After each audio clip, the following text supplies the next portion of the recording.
Bueno, muy buenas tardes antes que nada y bienvenidos a este programa. Mi nombre es Alonso de la Guardia y yo soy vicerrector para asuntos universitarios del campus en la República de Panamá de Florida State University.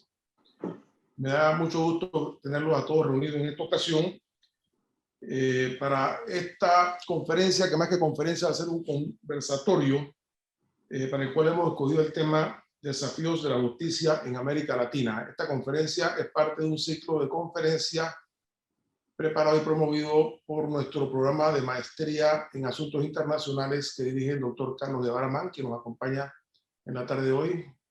Saludos, Carlos.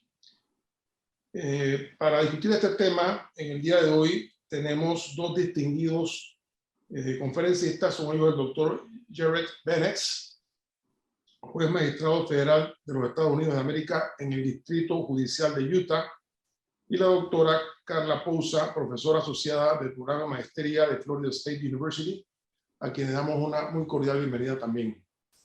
Doctor Bennett, espero que esta sea no la última vez que lo tenemos con nosotros. Espero que no.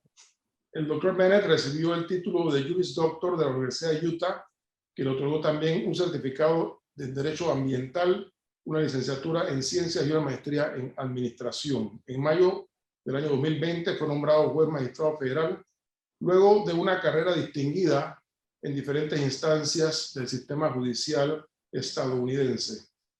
Es profesor adjunto en la Escuela de Derecho de la Universidad de Utah y ha capacitado a cientos de abogados en diversas ramas del derecho en varios países de América Latina, incluyendo la República Dominicana, Colombia, México y El Salvador. En el año 2013 testificó ante la Comisión Judicial del Senado mexicano sobre cambios al Código Procesal Penal mexicano. Durante su carrera ha recibido diversos honores y reconocimientos, incluyendo la medalla de bronce de la Oficina de la Agencia de Protección Ambiental de los Estados Unidos, el laudo del Fiscal de los Estados Unidos, la moneda de excelencia del Fiscal de Estados Unidos. Es autor de varios libros en las áreas de derecho ambiental y de organizaciones sin fines de lucro. Bienvenido, doctor Bennett. Gracias. Nos honra también con su participación la doctora Carla Pousa, profesora asociada del programa de maestría en asuntos internacionales de Florida State University, aquí en Panamá.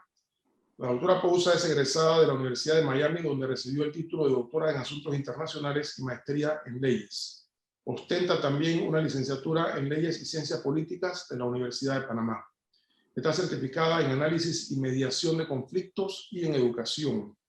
Ha sido fellow del Programa de las Naciones Unidas para el Desarme y asesora del Consejo Panameño de Seguridad Pública y de Defensa Nacional. Bienvenida, doctora. Hola. La metodología que vamos a seguir es que hemos preparado algunas preguntas para nuestros distinguidos invitados y están obviamente ambos invitados bienvenidos a discutir entre ellos para analizar cualquier tema que sea de interés. Quería empezar el conversatorio preguntando al doctor Bennett. Doctor Bennett, ¿cuáles considera usted que son los principales desafíos que enfrenta la justicia en América Latina el día de hoy? Gracias, Alonso. Antes que nada, quiero agradecerles por la oportunidad de hablar con ustedes y también quiero hacer muy claro que mi punto de vista hoy es uno de admiración. Admiración por lo que está sucediendo en Centro y Suramérica con el cambio de los procesales penales, porque el cambio del sistema inquisitivo a un sistema acusatorio es súper fuerte, es monumental. Y de tener la valentía de hacer esto, realmente yo tengo mucho respeto por estos países que han hecho este cambio. Y con esto, en la experiencia mía, he tenido algunas observaciones, entonces no estoy aquí para decir que esto es malo o que no. No solamente lo que he observado, y ojalá sea de beneficio en cuanto a entender mejor el cambio que está pasando, no solamente en Panamá, sino que en todo Centro y Suramérica menos Brasil. Ahora, en cuanto a los desafíos, yo he encontrado 3 y son iguales en cualquier país en que he estado y en que he enseñado.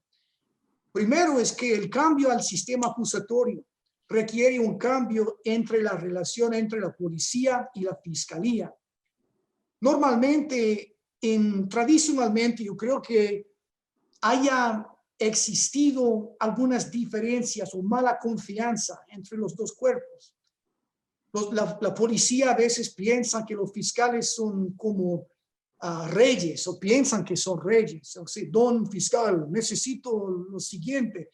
Y se siente mal por de tener un intercambio con el fiscal. A la vez, la fiscalía a veces piensa que los agentes investigadores no son capaces de hacer su trabajo. Entonces, hay una desconfianza entre los dos. Esto es problemático, porque en el sistema inquisitivo, cuando solamente lo que tenía que hacer es reunir un expediente para entregar al juez, no tiene que trabajar en equipo tanto. Pero cuando tiene que irse a juicio oral, cuando tiene que comparecer delante del público, de contestar preguntas en el interrogatorio y luego de ser contrainterrogado por un defensor, este trabajo en equipo es esencial. Y esto requiere un gran cambio mental, actitudinal y también del proceso de cómo se hace su trabajo. Este es el primer desafío y lo he encontrado en cada país en el cual he enseñado. El segundo es el cambio mental por la parte de la fiscalía, de no solo reunir pruebas, pero de ser persuasivo. Me explico en cuanto a la diferencia. En el sistema inquisitivo, solamente lo que tenía que hacer la fiscalía era reunir pruebas, de someterlo en el expediente. Quizás tenía que hablar un poquito durante una audiencia, pero no tuvieron que demostrar cómo era contundente la prueba, solamente que existía. Pero ahora, bajo el sistema acusatorio, un fiscal tiene que argumentar, tiene que enseñar al juez que su forma de ver el mundo o el caso es lo correcto. Esto es muy diferente del sistema inquisitivo, la chamba, por decirlo así, que tenían los fiscales en el sistema antiguo. Y el tercero son las cuestiones de los jueces. Un juicio oral tiene dos normas. Tenemos la norma del delito del tipo penal, ¿verdad? Vamos a decir que es un crimen de robo. Nosotros ya sabemos cuáles son los elementos del tipo penal de robo. Y un juez ya se sabe esto. Pero además de saber la ley y la norma en cuanto al robo, también tiene que saber cuáles son las reglas de hacer un juicio oral. Por ejemplo, si yo necesito admitir la prueba, incorporarla dentro del registro, esto es una técnica y tiene sus reglas. Y si yo como juez no he hecho esto anteriormente, es muy difícil de hacerlo como juez. Es siendo como un árbitro de fútbol. Yo puedo leer todos los libros que pueda en cuanto al deporte, pero a menos que haya jugado en un partido oficial, es muy difícil de ser un árbitro, porque uno no sabe realmente para qué buscar durante el partido. Entonces, cuando tenemos jueces profesionales que nunca jamás han practicado, que no han llevado ningún caso a juicio oral, no es imposible, porque hay jueces súper inteligentes con la experiencia, sí están captando. Pero al principio, ellos van a tener ideas muy diferentes que normalmente recuerdan algunos vestigios del sistema anterior y los incorporan en un sistema acusatorio, lo cual hace el proceso que sea más lento y más ineficiente. Entonces, de mi punto de vista, en los países en que he enseñado, estos son los 3 desafíos más grandes que existen en los sistemas que están cambiando al sistema acusatorio. Quería hacer una pregunta. De los países que han implementado ya el sistema penal acusatorio fuera de América Latina, ¿cuál es el país que lleva más experiencia, más años de experiencia con este nuevo sistema? Creo que el país que tiene más experiencia es Colombia. Colombia hizo el cambio en los principios del siglo XXI. y han trabajado muy fuerte tras los años en esto y están desarrollando su propia norma colombiana en cuanto al sistema acusatorio y es muy impresionante. Por supuesto, han luchado mucho, han tenido sus desafíos, pero realmente están haciendo cosas excelentes en este país. Yo recuerdo que en los 90s del siglo anterior, Colombia, cuando hablaba de Colombia, todo el mundo hablaba de los carteles, de bombas en Bogotá, y ahora no se escucha mucho de esto. ¿Por qué? Bueno, porque en muchos casos el sistema judicial, aunque no sea perfecto, tampoco no lo nuestro, pero en esto han mejorado muchísimo la sociedad porque la justicia está adelantándose en vez de lo que tenía antes, el sistema inquisitivo. Sí. Imagino que ya habrá alguna forma de medir, hacer una medición quizás hasta cuantitativa del impacto que ha tenido este nuevo sistema en acelerar los procesos. Sí, un hecho, voy a hablar de México por un momento, porque en México estaba leyendo en el periódico hace 2 años que hubo una, por ejemplo, por decir la palabra, un trancamiento de casos de más de 13 años que estaba así para resolverlas en el sistema anterior. Y en México, si un caso fue archivado antes del cambio al sistema acusatorio, todavía se puede manejar el caso en el sistema anterior. Y el periódico y la Fiscalía de la República comentaron que sí, de 13 años están esperando para resolver estos casos. Y entonces esto sí es muy lento. Ahora, el sistema acusatorio, ojalá que fuera más rápido, pero también tiene sus demoras. Pero están acelerando su habilidad de tratar los casos por las eficiencias que se encuentran en el sistema acusatorio. Quería hacer otra pregunta. Obviamente nos deja usted con un halo de esperanza de que las cosas comiencen a funcionar mejor en nuestro país, donde creo que a medida que va pasando el tiempo se hace cada día más y más evidente la frustración del ciudadano llano y municipal por el obvio problema enorme que hay en el sistema de justicia, ¿no? En adición al sistema, o sea, en adición a la parte estructural del sistema judicial de un país en América Latina, un país típico como el nuestro, como puede ser Perú, Colombia, cualquiera.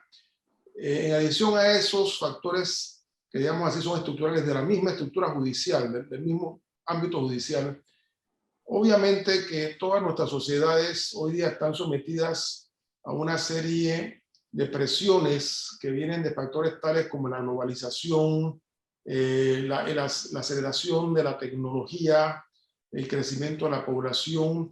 Hay un factor adicional que yo mencionaría que para mí se me hace bastante evidente, que es el relajamiento de la tolerancia de nuestros pueblos latinoamericanos a la corrupción.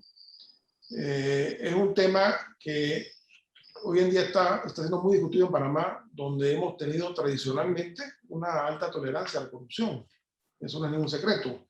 Y quería preguntarle, en adición entonces a los temas estructurales propios del sistema, ¿qué otros desafíos usted percibe contra la justicia en América Latina? Pues para mí, voy a hablar personalmente, porque yo soy un poquito gordito y me encanta comer. Y a veces yo me pongo a hacer ejercicios por un día y yo pienso que después de hacer ejercicios por este día voy a perder 20 kilos de peso. Obviamente no se puede hacer esto, es imposible. Y cuando estamos hablando de las cosas estructurales y también sociales en los países latinoamericanos, cuando estamos cambiando el sistema al sistema acusatorio, va a requerir tiempo. Porque imagínense, tenemos una generación de jueces y abogados fiscales, defensores, policías, que están acostumbrados a trabajar de una manera muy distinta de lo que se requiere ahora. Y entonces de hacer este cambio que no es solamente estructural, es un cambio mental, es un cambio de la forma de pensar de la ley, de pensar de la norma y de los procedimientos, es muy distinto. Entonces, al cambiar algo así tan fuerte, tan rápido, sí, vamos a tener que esperar por la otra generación de abogados y jueces y alumnos que están recibiendo capacitación en esto para poder ver cómo va. Porque esto es igual con mi dieta. Después de un día de dieta no voy a cambiar todo. Yo tengo que hacerlo día tras día para poder ver los resultados. Y entonces creo que tenemos que tener un poco de paciencia con el cambio, porque yo creo que Panamá en 2011 hizo el cambio inicial y por fin en 2016 se cumplió o sea que estaba efectivo en todo el país. Son 5 años. Esto es muy poco tiempo. Okay. ¿Hay algún motivo por el cual Brasil no haya adoptado el nuevo sistema penal acusatorio? No, cuando he hablado con algunos abogados y fiscales de Brasil, yo no creo que haya un sentimiento de cambio, porque Brasil, para ellos piensan que si no está roto, no vamos a repararlo. En México no hubo este sentimiento. Con esta película que se llama Presunto Culpable, que es disponible allí en YouTube, se puede ver cómo era el sistema anterior en México y los desafíos que han tenido con este sistema anterior. Es una película excelente y es gratis ahí en YouTube. Se llama Presunto Culpable y es un documentario de un caso verdadero. No son actores, son los participantes que realmente ilustra cuáles eran los problemas del sistema anterior. Brasil todavía no ha sentido el deseo de cambiar porque, bueno, tiene un país gigantesco, más grande que Colombia, que tiene un sistema federal. Brasil es una federación, entonces hay sistemas federales, estatales, locales, y es muy grande. Entonces, el esfuerzo para poder efectuar el cambio en Brasil sería más allá de la luna. Entonces, yo creo que hay reticencia de hacer esto por el momento. Doctora Pouso, ¿usted quiere hacer un comentario? Disculpe, no se le escucha. Y ahora sí, disculpen. Le quería hacer una pregunta al señor juez. Él menciona que además de colectar las pruebas, es importante que los fiscales sean persuasivos. ¿Existe alguna diferencia cuando cuando el mismo Estado es el que lleva adelante el caso versus cuando los particulares son los que presentan un caso ante este sistema? Pues yo diría que no, en el sentido de que uno tiene que ser persuasivo bajo el sistema acusatorio, ya sea víctima querellante, ya sea de la fiscalía, quien sea, uno tiene que ser persuasivo para persuadir al juez de superar la presunción de inocencia que lleva el imputado. Y entonces, sí. Dándole seguimiento a esa pregunta, en su experiencia, ¿cuál es el tiempo razonable que debe durar esa fase inicial de investigación, de recolección de evidencia por parte de la Fiscalía? ¿Puede ser pues de años, ya que no existen en algunas legislaciones plazos específicos? Sí, y todo depende en el tipo del crimen que estamos investigando. Por ejemplo, si yo tengo un robo del banco, obviamente, si es un robo de banco, no vamos a durar mucho tiempo en señalar al acusado, de encontrar huellas dactilares, de hacer los dictámenes de los peritos. Podemos resolver eso muy pronto en cuanto a la investigación. Pero digamos que estamos investigando a un cartel de quién sabe de dónde y que está vendiendo drogas y tiene un red de tantas personas que están trabajando en una ciudad vendiendo estupefacientes. Esto va a requerir mucho más tiempo de investigación, de allanamientos, de interceptación de llamadas, de recolectar la evidencia para saber quiénes son los que están participando en esto. y quienes solamente están recibiendo los estupefacientes para usarlas. La cuestión financiera de un cartel, de dónde están reuniendo su dinero, ahorrándolo, guardándolo. Todo esto puede durar años. Y entonces todo depende en el tipo de crimen que estamos investigando para decir que sí es una investigación corta o larguísima. Y en el campo que veo que usted tiene experiencia de crímenes contra el medio ambiente, ¿qué tan difícil le ha sido y qué tanto derecho se le otorga a los activistas del medio ambiente para que no queden desprotegidos o desprotegidos, como ha sido el caso en muchos países latinoamericanos que incluso han perdido la vida? Sí, y esto es muy triste cuando una persona está haciendo sus derechos y padece lo último para ejercer su derecho. En cuanto a los crímenes del medio ambiente, es algo muy interesante porque puedo decir que muchos abogados, incluso muchos jueces, se entraron en la carrera judicial o legal para evitar la matemática y la ciencia. Es algo que no me diga nada de elementos de química.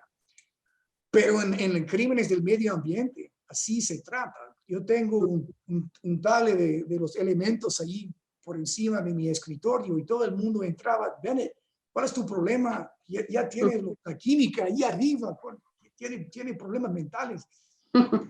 Pero bueno, así son los casos. Cuando estamos hablando de residuos tóxicos que fueron derramados al río, entonces hay que hablar de la química. Y esto es lo importante con el peritaje, porque yo creo que más que cualquier otro crimen que estamos investigando, los resultados dependen en los peritos y los dictámenes que ellos redactan. Y para mí fue increíble trabajar con unos de los ingenieros, los químicos más sobresalientes en la nación, porque me enseñaron mucho. Entonces, el peritaje realmente es lo que hace los casos del medio ambiente difícil. Interesante. Eso es todo por ahora, Alonso. Gracias. Gracias. Doctor Bennett, cuando estaba siendo implementado inicialmente el sistema penal acusatorio de Panamá, recuerdo que obviamente como cualquier tipo de proyecto de esta envergadura, estaba sujeto a retrasos y estaba sujeto a contratiempos. Estoy seguro que ha sido el caso, tiene que haber sido el caso en donde sea que se haya aplicado, ¿no? Pero me llamó la atención que siempre escuchaba una razón o una excusa que se daba, que es que el sistema penal acusatorio era muy costoso de implementar. Entonces, no sé si se referían a que era costoso en el periodo inicial de implementación, o sea, en el proyecto, o si era costoso ya a nivel de proceso, una vez que esté implementado. ¿Puede comentarnos algo en cuanto al costo comparativo de ambos sistemas, sabiendo ya que sí tiende a acelerar los procesos, pero ¿es eficiente en cuanto a costo para las sociedades que lo implementan? Creo que sí, y voy a dar un ejemplo. Hablamos del sistema anterior, cuando una persona fue capturada y ya se mete en la prisión preventiva por un tiempo. Y, por ejemplo, en la República Dominicana, la Fiscalía tendría 2 años para poder investigar. Entonces, una persona está encarcelada en la prisión preventiva automáticamente por quizá 2 años y al final de todo el fiscal podría decir, bueno, no tenemos nada suficiente para perseguir el caso. Esta persona ha perdido 2 años de su vida. Han sufrido problemas de estar metido en un reclusorio. Su familia está perdiendo el beneficio de esta persona trabajando por el bienestar de la familia. La sociedad también no tiene un trabajador para adelantar cualquier empresa con quien estaba trabajando. Entonces, hubo un costo enorme con este tipo de proceso, en esta ineficiencia.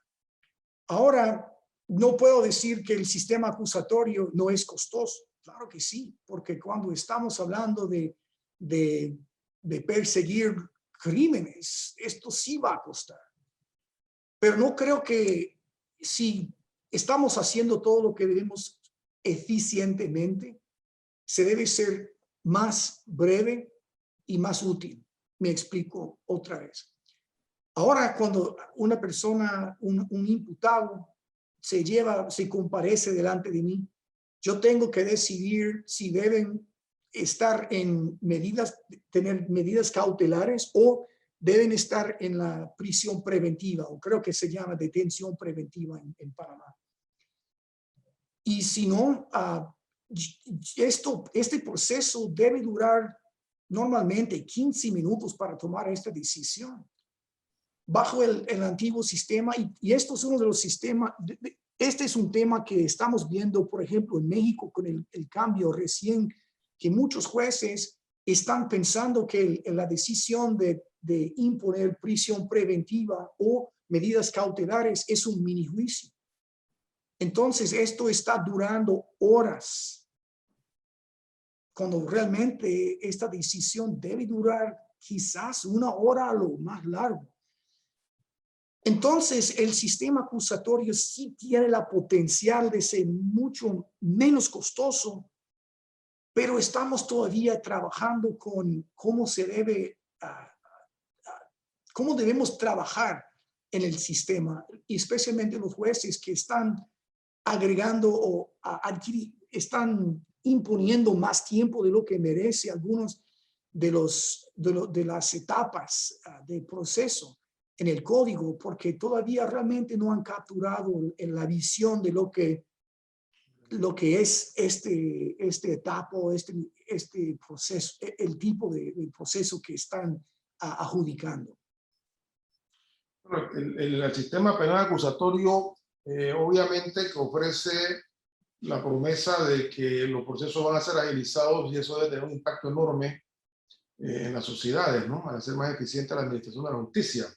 Pero quería preguntarle, en adición a la implementación del sistema penal acusatorio, ¿considera usted que hay algunas otras medidas que debemos ir tomando más allá del horizonte de implementación de este nuevo sistema o concurrentemente con este nuevo sistema para mejorar la calidad de la administración de la justicia en nuestros países latinoamericanos? Sí, y creo que es por la educación. Y la educación a todos los niveles, a la educación de los ciudadanos, de lo que deben esperar de su sistema acusatorio, de enseñar a los niños cuáles son los derechos, cuál es el proceso que va a seguir un caso, para que sepan, a pesar de que nunca jamás sean abogados o fiscales o jueces, que sepan sus derechos.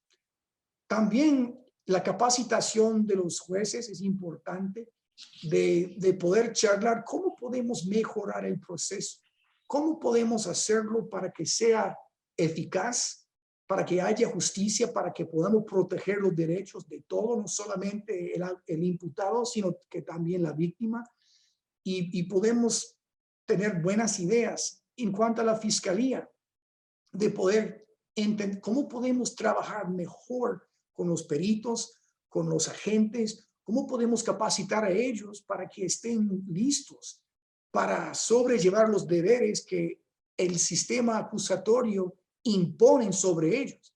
Porque como testigos, ellos sí llevan mucha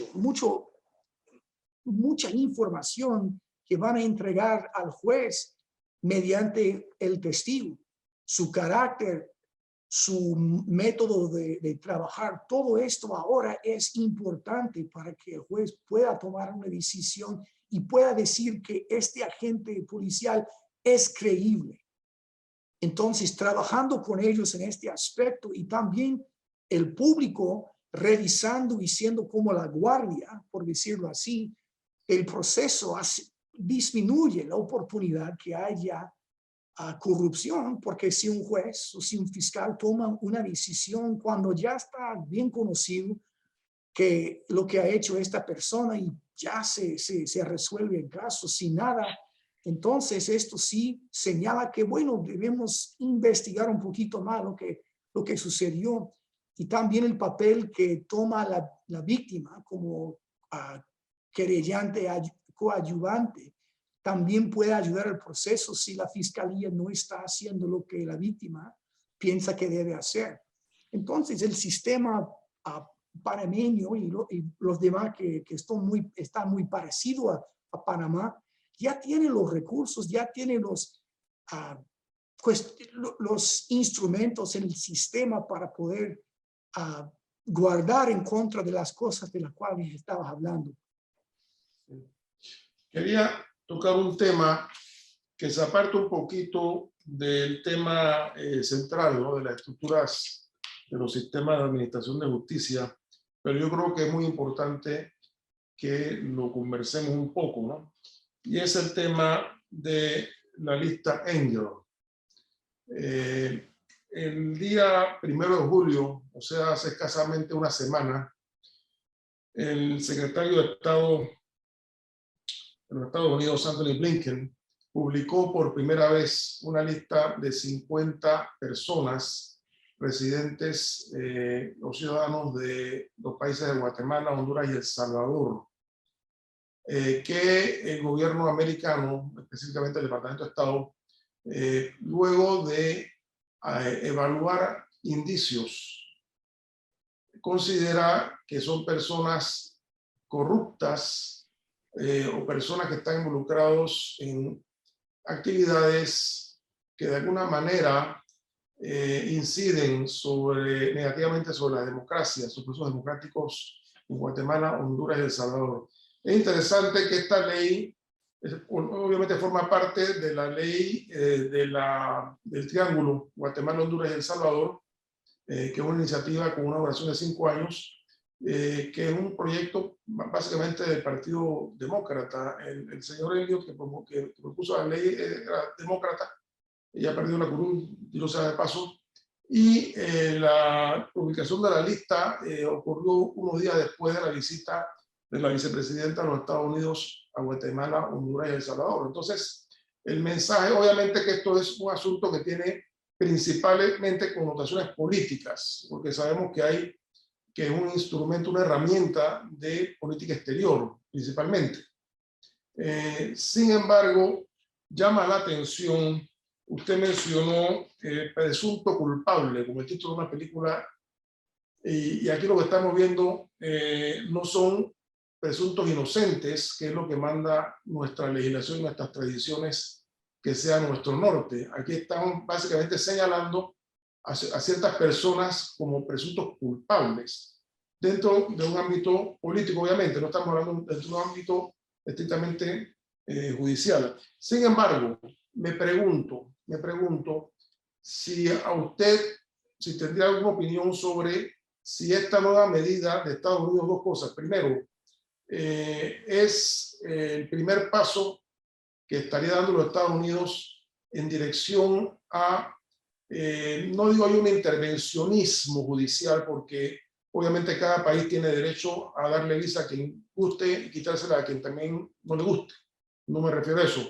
Pero obviamente pareciera haber un mensaje de que los países nuestros, los países centroamericanos, esos 3 países centroamericanos específicamente, pero posiblemente eso puede ser el día de mañana aplicado a otros países, tienen que ponerse al día en la tarea de ejercer una mejor administración de justicia si quieren beneficiarse de los beneficios del programa que los Estados Unidos está por lanzar para promover el desarrollo económico de otros países. Entonces, lo que quería preguntarle, y obviamente no espero que me dé una contestación muy técnica específica de la ley, sino en términos generales, en su experiencia, ¿cómo recibe usted, cómo percibe usted este nuevo fenómeno donde un país básicamente le está diciendo a otros países, mira, esto es lo que hay que hacer, estas son las personas que debes básicamente identificar y judicializar?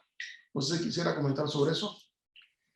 Sí, para mí, formando parte del Poder Judicial, normalmente no podemos comentar de lo que hace el Poder Ejecutivo en el país, porque ellos obviamente tienen su derecho de decir lo que quiera políticamente, pero en cuanto a la administración de justicia, si cualquiera de estas personas comparecieran delante de nosotros en el Poder Judicial, tendría los mismos derechos que cualquier de los demás, incluso la presunción de inocencia.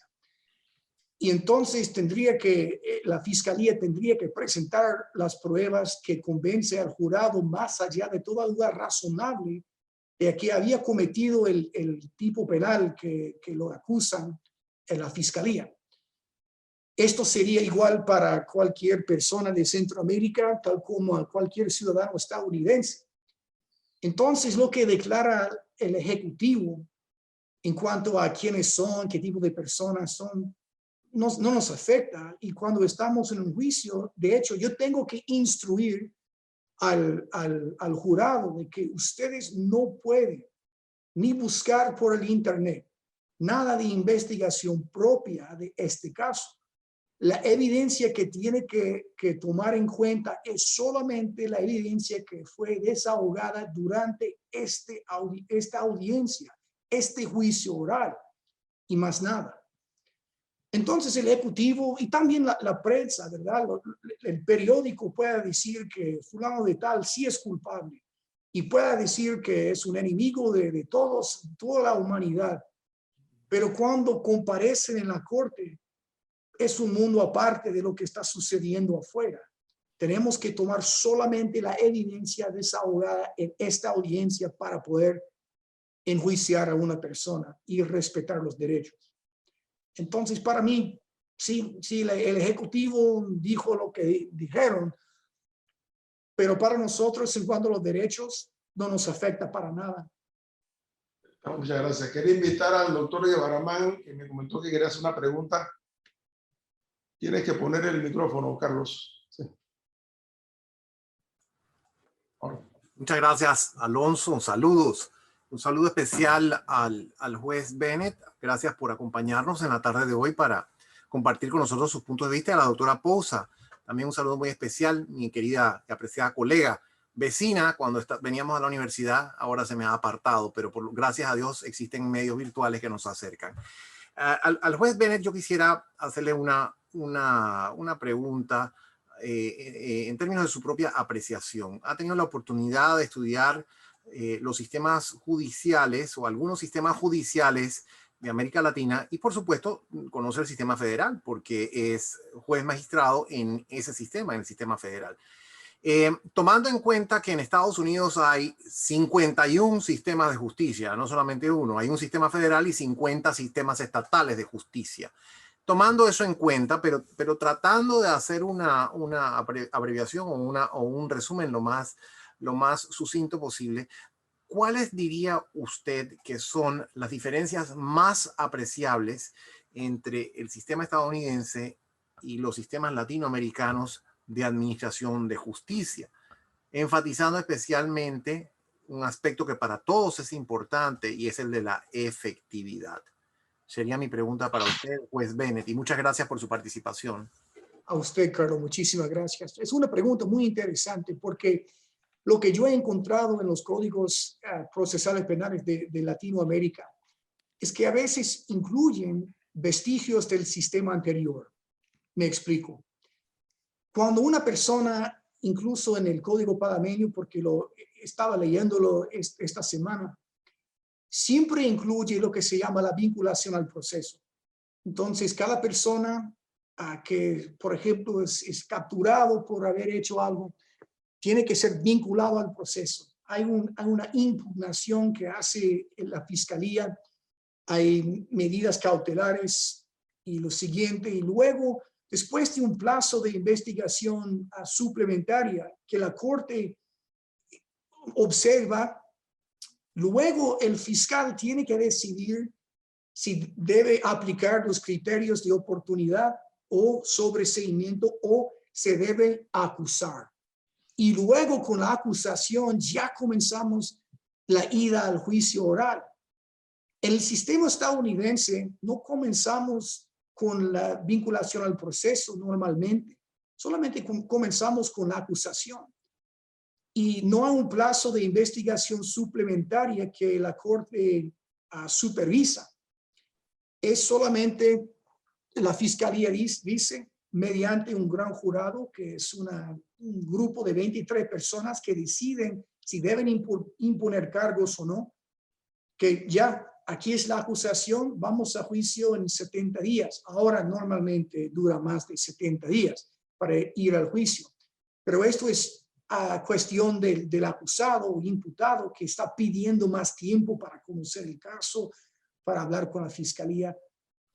Pero cortando este plazo de la imputación y la vinculación al proceso, ya hemos evitado mucho tiempo en enrollar el sistema judicial en una investigación.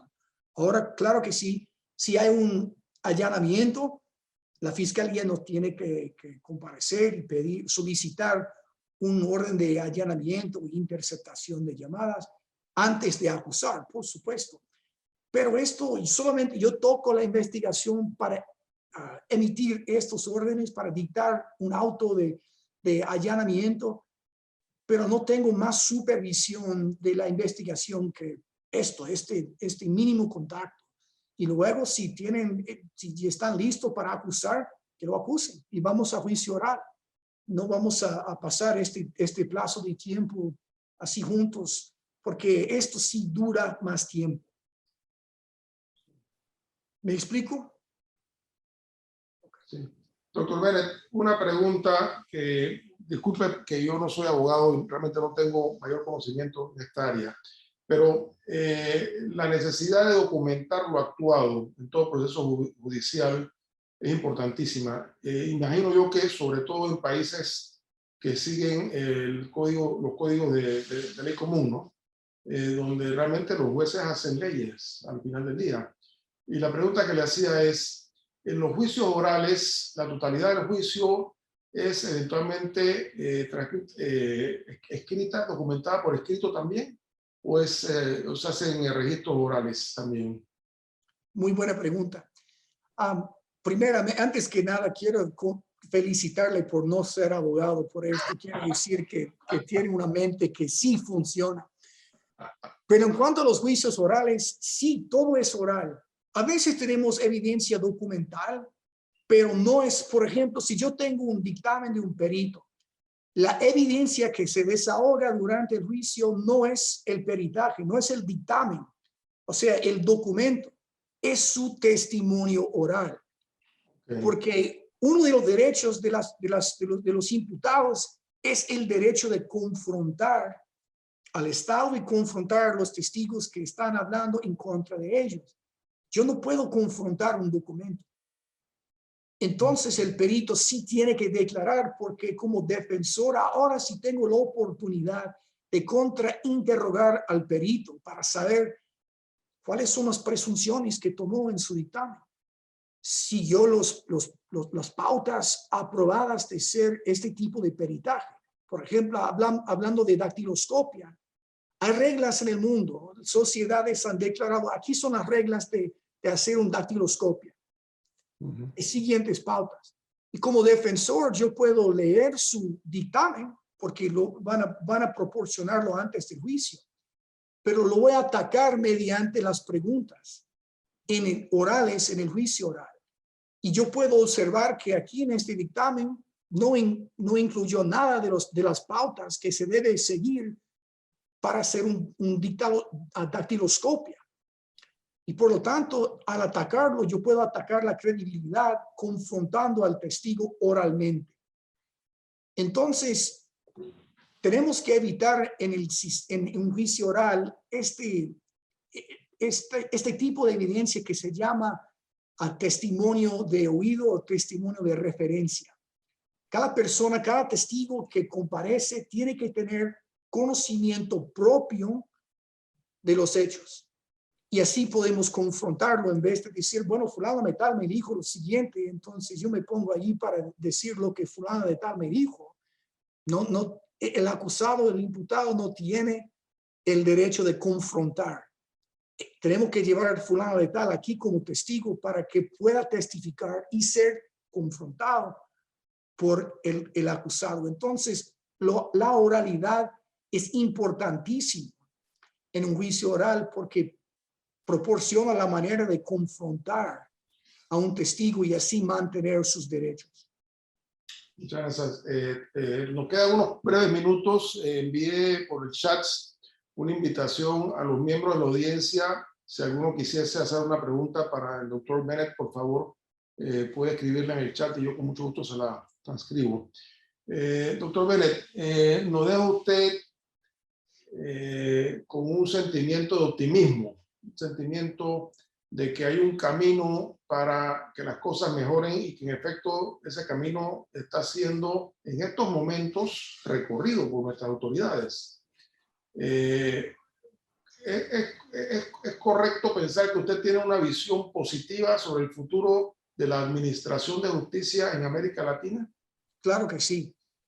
He trabajado con cientos de funcionarios en el sistema en muchos países y sé que la mayoría de ellos y la gran mayoría de ellos están comprometidos a sus países, a pesar de los riesgos que padecen por la delincuencia organizada, están comprometidos a la justicia. Ahora hay algunos que sí son corruptos y vamos a aceptarlo porque así, no aceptarlo en el sentido de que sí está bien, no está bien. Pero podemos aceptar de que sí va a haber personas que van a escoger lo malo, pero hay mucha gente que quiere mantener una sociedad, una comunidad en la cual sus niños se pueden crecer sin riesgo de daño físico, mental o emocional. Hay mucha gente que están trabajando en esto. Y esto me complace mucho al asistir a estas conferencias en donde yo enseño de ver este fuego que tiene esta gente para promover la paz en su comunidad. Entonces sí, yo tengo esperanza de que sí, van a superar tras la lucha, ahí siempre va a haber el premio. Pero sí, no va a ser fácil, nunca ha sido fácil. Es más fácil hacer la cosa incorrecta que la cosa correcta. Pero sí hay mucha gente que está comprometido a esto. Y esto me da mucho positivismo. Muchas gracias. Tenemos una pregunta de parte de la señora Reina Outen. Dice, buenas tardes, saludos de Panamá. Mi pregunta es, ¿qué se está haciendo en América Latina con la justicia penal juvenil? ¿Cuál es el mayor reto que enfrentamos como país para las personas menores de edad que están en conflicto con la ley?